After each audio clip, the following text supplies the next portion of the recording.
Hello అండి. అందరూ ఎలా ఉన్నారు? నేను మీ Swathi. Welcome to our channel Leo Cake House. ఈరోజైతే నేను టాల్ కేక్ చేయబోతున్నాను. ఇది 1.5 కేజీ కేక్ అండి. సో కస్టమర్ అయితే మనకి వాటర్ మెలన్ థీమ్ కేక్ అయితే ఆర్డర్ ఇచ్చారు. సో నేను మీకు ఇక్కడ డిస్ప్లేలో అయితే ఆ ఫోటో చూపించాను. సో నేను ఇక్కడ విప్పింగ్ క్రీమ్లో రెడ్ కలర్ని మిక్స్ చేసుకొని అప్లై చేసేసుకున్నాను స్పాంజ్కి. ఇలా స్పాంజ్కి అప్లై చేసుకొని ఫ్రీజర్లో కూడా పెట్టేసుకున్నాను. ఇంకొక 2-3 అవర్స్లో డెలివరీ ఇవ్వాలి అనే టైంలో ఆ కస్టమర్ ఏం చెప్పారంటే, మాకు ఇలా వాటర్ మెలన్ థీమ్ కేక్ అయితే వద్దు, నాకు వేరే థీమ్ కావాలి అని చెప్పి ఇంకా చెప్పారు. లేదు, ఆల్రెడీ కంప్లీట్ అయిపోయింది ప్రాసెస్ మొత్తం, ఇంకా మనకి అవ్వదు అని అంటే, లేదు నాకు ఆ థీమ్ వద్దు అని చెప్పి ఇంకా పేచి పెట్టారనమాట కస్టమర్. సో ఇంకా తప్పలేదు. సో అందుకని చెప్పి అప్లై చేసిన రెడ్ కలర్ క్రీమ్ మొత్తాన్ని ఇంకా తీసేసి వాళ్ళు చెప్పిన పిక్ ప్రకారం బ్లూ కలర్ క్రీమ్ని అయితే రెడీ చేసుకున్నాను. సో ఇక్కడ ఈ బ్లూ కలర్ క్రీమ్ని అయితే అప్లై చేసుకున్నాను. ఇక్కడ నేను ఏ కేక్ చేస్తున్నాను, ఎన్ని కేజెస్ చేస్తున్నాను, ఏ ఫ్లేవర్, ఏంటి ఫిల్లింగ్స్ అని ఇంకేం చెప్పలేదు కదా. సో ఇక్కడ నేను 1.5 కేజీ అయితే చేయబోతున్నాను. సో ఇక్కడ నేను వెనిలా ఫ్లేవర్ చేసుకున్నాను. అలానే ఫిల్లింగ్స్ అయితే మాత్రం వైట్ కలర్ చాకో చిప్స్ ఉంటాయి కదా, వాటితో ఫిల్ చేసుకున్నానండి. సో ఇక్కడ నేను 6 ఇంచెస్ టిన్లో 2 టైమ్స్ అయితే బేక్ చేసుకున్నాను. మనం ఒక్కసారి బేక్ చేసుకునేటప్పుడు వచ్చిన స్పాంజ్ని 2 లేయర్స్గా మాత్రమే కట్ చేసుకున్నాను. నార్మల్గా మనం ఏ స్పాంజ్నైనా సరే 3 లేయర్స్గా కట్ చేసుకుంటాం కదా. సో ఇలా హైటెడ్ కేక్స్ చేసుకునేటప్పుడు మాత్రం 2 లేయర్స్గానే కట్ చేసుకోవాలి. అలా అయితేనే మనకి స్టిఫ్గా కేక్ అనేది నిల్చుంటుంది. లేదు మనం 3 లేయర్స్గా చేసుకున్నాము అని అంటే, మనం వాటర్తో సోక్ చేసుకుంటాం కదా, ఆ సోక్ చేసుకున్న టైంలో కేక్ అనేది కిందికి వాలిపోవడం, లేదంటే సైడ్కి వాలిపోవడం, లేదంటే విరిగిపోవడం అలాంటివి జరుగుతాయి. సో అందుకని 2 లేయర్స్గానే కట్ చేసుకోవాలి. నెక్స్ట్ ఇక్కడ మనం సోక్ చేసుకునేటప్పుడు ఎక్కువగా వాటర్ వేసేసి సోక్ చేసుకోకూడదు, కొంచెం తక్కువగానే వేసుకోవాలి. ఎక్కువగా వేసుకుంటే మన కేక్ అనేది సైడ్ అయిపోవడం, బెండ్ అయిపోవడం అలాంటివి జరుగుతాయి.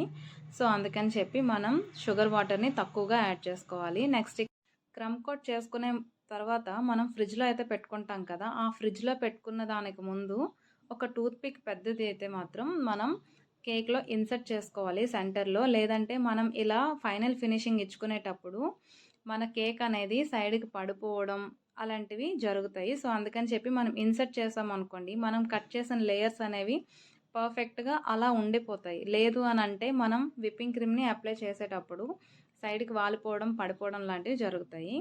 సో ఈ హైటెడ్ కేక్స్ చేసేటప్పుడు మనం తీసుకున్న క్రీమ్ని చాలా సాఫ్ట్గా అప్లై చేసుకోవాలండి. నార్మల్ కేక్స్లో అయితే మనం ప్యాలెట్ నైఫ్ని హార్డ్గా పట్టుకొని అప్లై చేసేస్తాం కదా. సో ఇలాంటి కేక్స్లో మనం ప్యాలెట్ నైఫ్ని ఎంత సాఫ్ట్గా పట్టుకుంటే మనకి విప్పింగ్ క్రీమ్ అనేది అంత పర్ఫెక్ట్గా అయితే ఫినిషింగ్ వస్తుంది. సో ఇక్కడ మనం విప్పింగ్ క్రీమ్ని కూడా సాఫ్ట్ పీక్స్ వచ్చేటట్లు మనం బీట్ చేసుకొని అప్లై చేయకూడదు. మనకి స్టిఫ్ పీక్స్ అయితే రావాలండి. అలా స్టిఫ్ పీక్స్ వచ్చేటప్పుడు మనం అప్లై చేసిన క్రీమ్ అనేది అలా పర్ఫెక్ట్గా ఉండిపోతుంది. లేదు అని అంటే మన క్రీమ్ అనేది జారిపోతూ ఉంటుంది మనం ఎంత అప్లై చేసినా సరే. అప్పుడు మనకి క్రీమ్ నిల్చోదు అండ్ మనం చేసిన కేక్ కూడా పర్ఫెక్ట్గా రాదు. సో అందుకని చెప్పి ఈ 3-4 టిప్స్ని ఇలాంటి టాల్ కేక్స్ చేసేటప్పుడు మాత్రం అస్సలు మిస్ అవ్వకండి. నెక్స్ట్ మనకి మ్యాక్సిమం యూట్యూబ్లో ఏం చెప్తారంటే, టాల్ కేక్స్ చేసేటప్పుడు ప్యాలెట్ నైఫ్ని అస్సలు యూస్ చేయొద్దు, అలా యూస్ చేస్తే మీ కేక్ సైడ్ అయిపోద్ది, పడిపోద్ది అని చెప్తారు. బట్ స్క్రాపర్స్ అనేవి టాల్ స్క్రాపర్స్ అందరి దగ్గర ఉండవు, ఇలాంటి చిన్న స్క్రాపర్సే ఉంటాయి. సో అలాంటి స్క్రాపర్స్తో మనం స్క్రాప్ చేసుకునేటప్పుడు మనకి హాఫ్ సైజ్కే వస్తాయి అవి, మిగతా హాఫ్ సైజ్ అనేది కవర్ అవ్వదు. సో అలాంటప్పుడు మనకి చిన్న చిన్న గీతల్లా అయితే ఉండిపోతాయి. సో ఇలా మనం ప్యాలెట్ నైఫ్ని కొంచెం స్లోగా అణిచిపెట్టకుండా పట్టుకుంటే మనకి స్మూత్ ఫినిషింగ్ అనేది వస్తుంది. ఇంతవరకు మన ఛానల్ని ఎవరైనా సబ్స్క్రైబ్ చేసుకోకపోతే ప్లీజ్ సబ్స్క్రైబ్ చేసుకోండి. అలానే లైక్ చేయండి, షేర్ చేయండి, కామెంట్ చేయండి. మీరు ఇలా సబ్స్క్రైబ్ చేసుకొని లైక్ చేసినట్లుగా అయితే మన వీడియోస్ ఇంకొంతమందికి రీచ్ అవుతాయి. అలా రీచ్ అయినట్లుగా అయితే నాకు కొంచెం సపోర్టివ్గా ఉంటుంది. అలానే నా వీడియోస్ ఎంతవరకు రీచ్ అవుతున్నాయో కూడా నాకు తెలుస్తుంది. సో అందుకని ఎవరు కూడాను సబ్స్క్రైబ్ చేసుకోకుండా అయితే వీడియోని చూడొద్దు, సబ్స్క్రైబ్ చేసుకునే వీడియో చూడండి. అలానే వీడియో నచ్చితే మాత్రం తప్పకుండా లైక్ చేయండి, షేర్ చేయండి, కామెంట్ చేయండి. సో ఇక్కడ మనం కేక్ ఫినిషింగ్ అయితే కంప్లీట్ అయిపోయిన తర్వాతన బోర్డ్ని అయితే మాత్రం క్లీన్ చేసుకోవాలి. క్లీన్ చేసుకోకుండా మనం ఫ్రిడ్జ్లో పెట్టేసినట్లుగా అయితే క్రీమ్ అనేది హార్డ్ అయిపోతుంది. తర్వాత మనం క్లీన్ చేస్తామన్నా సరే ఆ క్రీమ్ అనేది రాదు. సో అందుకని చెప్పి ఫ్రిడ్జ్లో పెట్టక ముందనే మనం క్లీన్ చేసుకోవాలి. క్లీన్ చేసుకొని పెట్టేసుకున్నామంటే మనకి ఇంకా బోర్డ్ అనేది క్లీన్‌గా ఉంటుంది. అలానే ఫినిషింగ్ కూడా పర్ఫెక్ట్‌గా కనిపిస్తుంది. నెక్స్ట్ ఇక్కడ నేను లైట్ కలర్ క్రీమ్‌నైతే ఫస్ట్ మిక్స్ చేసుకున్నాను కదా! సో, అదే క్రీమ్‌లో ఒక 2 డ్రాప్స్ ఎక్స్‌ట్రా యాడ్ చేసుకొని ఇలా డార్క్ కలర్ వచ్చేటట్లయితే నేను మిక్స్ చేసుకున్నాను. సో, వాళ్ళు పంపించిన పిక్చర్‌లో ఇలాంటి చిన్న చిన్న డాట్స్ లానే ఉన్నాయి. సో, ఆ క్రీమ్‌ని అలా అక్కడక్కడ స్పాట్స్‌లా నేను అప్లై చేసుకున్నాను. సో, ఇక్కడ వైట్ కలర్ క్రీమ్‌తో కూడా ఉన్నాయి. సో, అందుకని చెప్పి ముందు నేను కలర్‌ని మిక్స్ చేయక ముందే కొంచెం విప్పింగ్ క్రీమ్‌నైతే నేను సైడ్ చేశానండి. ఏ క్రీము కలపంది. సో, ఆ వైట్ కలర్ కూడా చిన్న చిన్న డాట్స్‌లా అయితే ఉన్నాయి వాళ్ళు పంపించిన పిక్‌లో. సో, అందుకని చెప్పి మళ్ళీ బీట్ చేసుకోవాల్సిన అవసరం లేకుండా ముందుగానే క్రీమ్ అనేది సైడ్ చేసుకున్నానండి. సో, ఇక్కడ ఈ బ్లూ కలర్ క్రీమ్‌ని ఎలా అప్లై చేసుకున్నానో, సో, వైట్ కలర్ క్రీమ్‌ని కూడా తర్వాతన అలానే అప్లై చేసుకున్నాను. లైట్‌గా వాళ్ళు పంపించిన పిక్‌లో స్ప్రింకిల్స్ అయితే ఉన్నాయి. సో, ఆ స్ప్రింకిల్స్‌ని నేను యాడ్ చేసేసుకున్నాను. అంతా కంప్లీట్ అయిపోయిన తర్వాతన ఫ్రిడ్జ్‌లో పెట్టేసుకున్నాను. ఈ కేక్ అయితే ఒక 1 అవర్ వరకు ఫ్రిడ్జ్‌లో ఉంది. తర్వాత డెలివరీ ఇచ్చేసానండి. ఈ కేక్‌కి లైట్‌గా ఫాండెంట్ వర్క్ అయితే ఉంది. ఆ ఫాండెంట్ కూడా ఏం లేదు. జస్ట్ నేమ్ మాత్రమే ఉంది.